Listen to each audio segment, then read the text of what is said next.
అందరికీ నమస్కారం. నిన్న వేముల ప్రసాద్ రెడ్డి గారు ఎమ్మెల్యే గారు వారి సమావేశంలో మాట్లాడుతూ మరి ఏదైతే ఉడ్యాట్లో ఒక అమ్మాయి ఆత్మహత్య చేసుకున్నారో అటు విషయంపై మాట్లాడుతూ ఆ అమ్మాయి విషయంలో పోలీసులకు కాంగ్రెస్ పార్టీ వాళ్ళు చెప్పడం వల్లనే మరి తన తమ్ముడు అన్నటువంటి మైపాల్పై కేసు పెట్టినటువంటి ఆరోపణ ఏది చేసిందో దాన్ని మేము పూర్తి స్థాయిలో ఖండిస్తున్నాం. ఎందుకంటే అక్కడ జరిగినటువంటి ఇష్యూ జరిగినటువంటి సందర్భం మరి మంత్రి గారు దయచేసి మీరు తెలుసుకుని మాట్లాడాలా.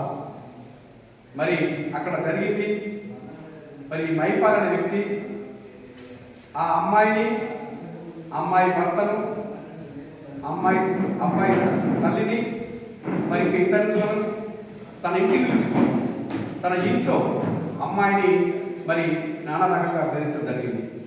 ఆ కుటుంబంలో కొన్ని సమస్యలు ఉంటే ఆ కుటుంబంలో వాళ్ళు మాట్లాడుకున్న సందర్భంలో మరి ఈయన ఇంటికి పిలిపించుకొని ఈయన ఏ హోదా ఇంటికి పిలిపించుకున్నాడు, ఎందుకు పిలిపించుకున్నాడు, ఎందుకు మరి ఆమె బెదిరించిండు ఆమె స్పష్టంగా మరి ఆమె వీడియో ద్వారా మరి భాగ్యం కూడా హాస్పిటల్లో ఇవ్వడం జరిగింది. మైపాల్ అనే వ్యక్తి మా ఇంటికి వచ్చి నన్ను బెదిరించడం వల్ల మరి కొట్టడం తిట్టడం వల్లనే నేను అవమానాన్ని భరించలేక నేను మందు తాగిన చనిపోతానని చెప్పి ఆమె స్పష్టంగా చెప్పడం జరిగింది. ఈ విషయాన్ని మీరు తెలుసుకోవాలా. అనవసరంగా మీరు పోలీసులను బెదిరిస్తున్నారు, ఎవరో మాట విని మీరు అక్రమ కేసులు పెట్టి మా తమ్ముడు జైలు పెట్టిండ్రు, రేపటి నాడు సంగతి చూస్తానండి పోలీసులు కూడా బెదిరిస్తున్నారు, మా వాళ్ళని కూడా కాంగ్రెస్ పార్టీ వాళ్ళు కూడా బెదిరిస్తున్నారు. ఇది మంచి పద్ధతి కాదు. మరి దయచేసి మీరు ఈ విషయాన్ని పూర్తిగా అవగాహన చేసుకున్న తర్వాతనే మీరు ఆరోపణ చేయాలి. అంతేకాకుండా ఇంకా ఎన్నో మరి మా కాంగ్రెస్ పార్టీ పైన మీరు ఎన్నో మాటలు మాట్లాడుతున్నారు. కాంగ్రెస్ పార్టీ ఇప్పుడే మరి 100 రోజులు పూర్తి చేసుకున్నటువంటి కొన్ని రోజులకే మీరు ఇన్నిగా మా పైన ఆరోపణ చేస్తున్నారు. మీరు గత లోపల మరి 10 ఏళ్ళు పరిపాలన చేసి ఎన్ని హామీలు ఇచ్చిందో, ఎన్ని హామీలు నెరవేర్చలేరో అది మీరు ఒక్కసారి మనం చేసుకోండి. మేము వచ్చినటువంటి ఈ 2-3 నెలల్లోనే మరి ఎన్ని హామీలు నెరవేర్చినాము అన్నది మీరు ఒకసారి గమనించుకొని మాట్లాడాలని చెప్పి ఈ సందర్భంగా మీకు మనం చేస్తున్నాం. నిన్న బాల్కొండ ఎమ్మెల్యే వేముల ప్రశాంత్ రెడ్డి గారు బాల్కొండ కేంద్రంలో ఎల్ఆర్ఎస్ పైన రద్దు చేయాలని చెప్పి ఒక ధర్నా కార్యక్రమం చేశారు.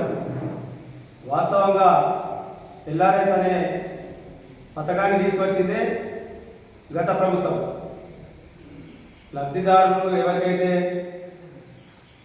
ల్యాండ్ రెగ్యులరేషన్ స్కీమ్ అని తీసుకొచ్చి బిల్డింగ్ రెగ్యులరైజేషన్ స్కీమ్ అని 2 స్కీములు తీసుకొచ్చిందే గత ప్రభుత్వం. గత ప్రభుత్వం చేసిన విధానాలనే ఈరోజు కాంగ్రెస్ పార్టీ ప్రభుత్వం అమలు చేయాలని చూస్తుంది తప్ప కొత్తగా తీసుకొచ్చిన స్కీమ్ కాదు.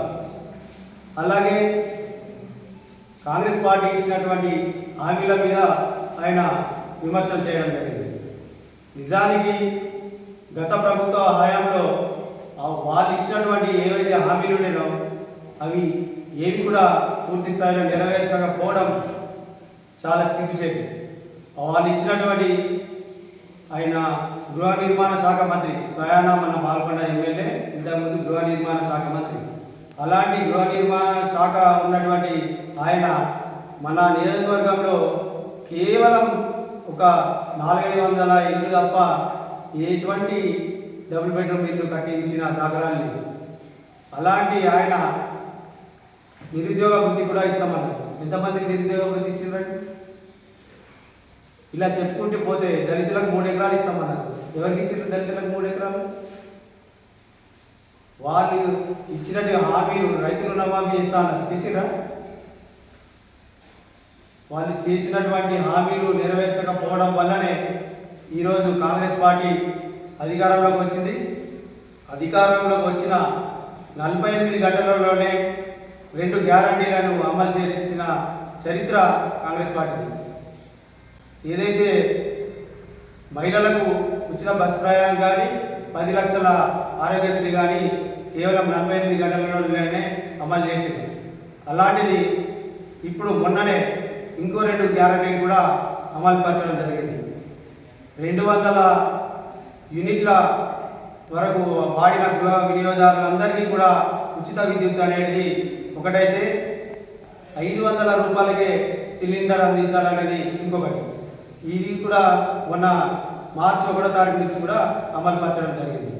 ఇంకో గ్యారంటీ కూడా మార్చి 11వ తారీఖు నాడు ఎవరికైతే సొంత స్థలం ఉండి ఇల్లు లేదో వాళ్ళందరికీ కూడా ప్రతి నియోజకవర్గంలో 3500 ఇళ్ల చొప్పున ప్రభుత్వం మంజూరు చేయడం జరిగింది. అంటే ఏదైతే ఇచ్చిన హామీలని 100 రోజులలోనే పూర్తి చేయాలనే ఒక మంచి ఉద్దేశంతో ఈ ప్రభుత్వం ఉన్నది.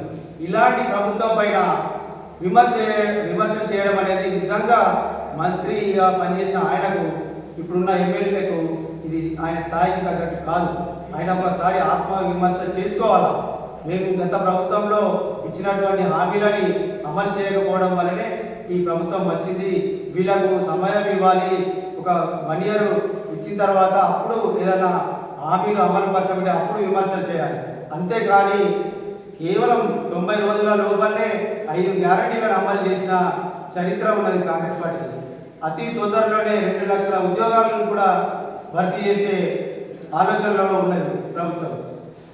ఏదైతే తెలంగాణ ఉద్యమం ఏదైతే వచ్చిందో, తెలంగాణ ఉద్యమంలో నీళ్లు నిధులు నియామకాల మీద, అలాంటిది నీళ్లు అంటే కాళేశ్వరం కట్టి అట్లా మోసం చేసినాం, నిధులు అంటే నీ 2-3 నియోజకవర్గాలకే పెట్టినా తప్ప రాష్ట్ర వ్యాప్తంగా ఎక్కడ కూడా డెవలప్ చేసిన దాఖలేదు. ఈ నియామకాలు అయితే అసలే లేవు. ఏ ఒక్క ఉద్యోగం కూడా ఇచ్చిన దాఖలాలు లేవు.